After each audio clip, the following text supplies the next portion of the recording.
வணக்கம் நல்லுள்ளங்களே, வாங்க நம்ம வீட்டில் இன்றைக்கி மதியம் லஞ்சு என்னென்னு பார்ப்போமா.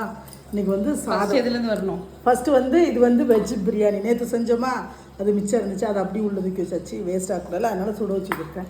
அப்புறம் இன்றைக்கி ஒயிட் ரைஸு. அதுக்கப்புறம் இன்றைக்கி என்னென்னு பார்த்தீங்கன்னா நல்ல ஒரு கத்திரிக்காய் முருங்கைக்காய் போட்ட சாம்பார்.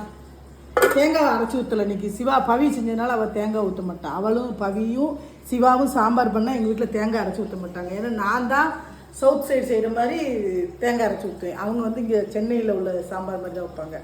அதுக்கப்புறம் பார்த்தீங்கன்னா இன்றைக்கி அதுக்கு தொட்டுக்கிற என்னதுன்னா இது கொத்தவரங்காய் பொரியல், சீனி அவரைக்காய் பொரியல், கிளஸ்டர் பீன்ஸ் அப்படின்னு சொல்லுவாங்க, அது பொரியல்.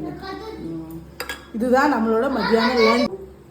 வெஜ் பிரியாணி உண்மையிலே நல்லா இருந்தது, ரொம்ப டேஸ்ட்டாக இருந்தது. இப்போ எனக்கு வர ரொம்ப பிடிச்சிருக்கு வெஜ் பிரியாணி. முன்னாடிலாம் வெஜிடபிள் பிரியாணி சாப்பிடவே மாட்டோம், இப்போ ரொம்ப ஆசையாக இருக்குது சாப்பிடணும். இப்போ வந்து நம்ம மத்தியானம் லஞ்ச் சாப்பிடுவோம். ஓகேவா? எங்கள் வீட்டுக்கு எல்லோரும் சாப்பிடுவாங்க. Okay bye.